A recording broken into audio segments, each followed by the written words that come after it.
started art and design, I did a collection. My first collection was a bridal collection, and it was on African fabrics and white origami to show my nationality, British born with my white origami and then African fabric. So I just basically did like a twirl on a mannequin, basically. But I did a lot of work, you know, preparing for that.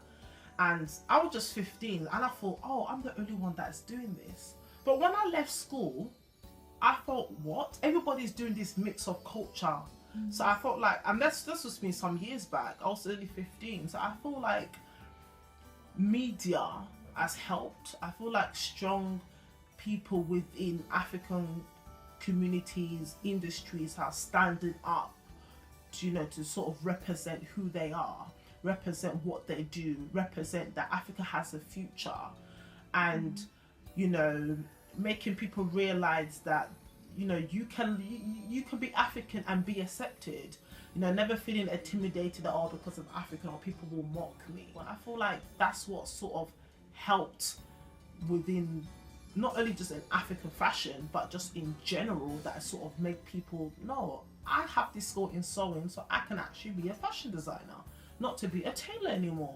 And all the fashion weeks, like African Fashion Week London, like things like that, is just an opportunity to create that platform for designers or people who are known to be seamstresses or tailors to know that, no, I can actually become a fashion designer, I can do runways, I can make money, I can make a brand.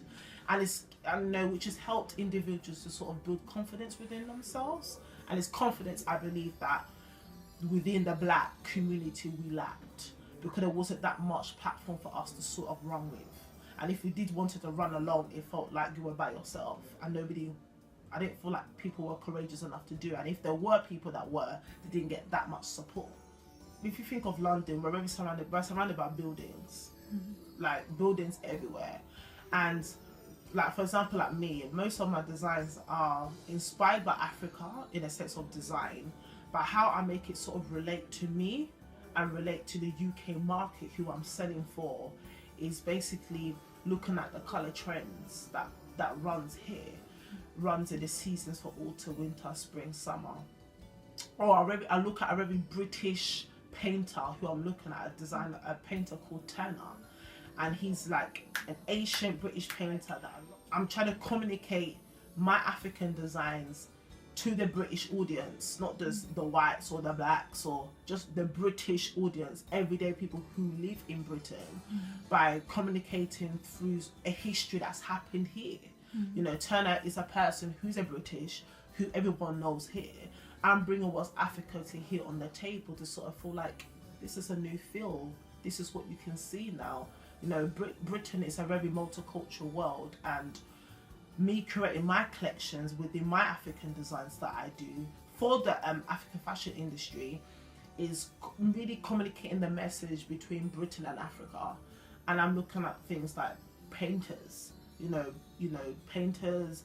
I'm looking at the color trends they use here for the seasons. So things like that is, you know, is able to influence my designs to sort of sell to the UK market, sell to everyday, you know. You don't have to be an African to feel like, oh, I could wear that. You can be any race and feel like, I thought that, I'm gonna buy it. So it's really communicating to the UK audience, because I feel like within the African designers, especially, is that they have really taken what's African, being so proud about it. You know, you have different African designers from different African countries showing what's Africa on the runway. And sometimes, obviously, I'm Nigerian, so I'm used to what is Nigerian. So if you come and see South African, or you come and see another country, it's very like, wow, that is different. You understand? And it's like, sometimes it gets a bit too busy on the runway. It gets a bit like everyone's bringing what's Africa to them. And Africa is not a country, it's a continent. So it's very hard to sort of think, okay, what is Africa Fashion Week? You understand? What is really the fashion and what's going on? You understand? And it's because what's fashion to Nigeria is not fashion to South Africa. Like, what will sell in Lagos will not sell in, you know, Cape Town, sort of thing. So I feel like what's hard is that they bring what's African to the table nice, but they're not communicating it well to the audience. They're not communicating it well. They feel like when you see African clothes, many people say that's a costume. They feel like, oh yeah, I can wear it to a wedding. Oh, if there's a friend who's African might be doing something, yeah, I can probably buy it. But they don't feel like they can wear it to everyday wear. And African Fashion Week London, they're doing ready to wear. It's ready to wear, but I can't wear what they have there ready to wear, because it's not ready to wear to me. To me, it's more like, probably if I'm going to a wedding or an auntie's getting married, I can wear it. So I feel like the lack of communication within the collection to the audience for them to buy, and not only just to the audience, for people for them to purchase, but buyers to actually attend their fashion weeks, to sort of feel like they can stock their stuff within their shops.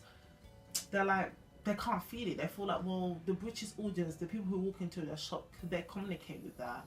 Is that what we're looking for within the shop floor? So that's how I sort of started my brand in ROT Designs, thinking about how could I cater that need to sort of communicate the message, what they're trying to do through their collections, through fabrics. Because they use fabric. Without fabrics, there's no clothes.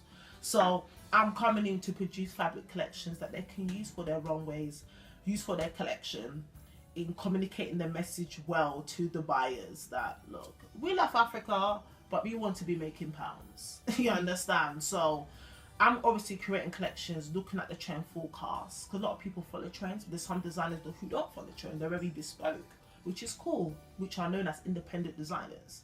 So I'm sort of trying to cater for that particular need. So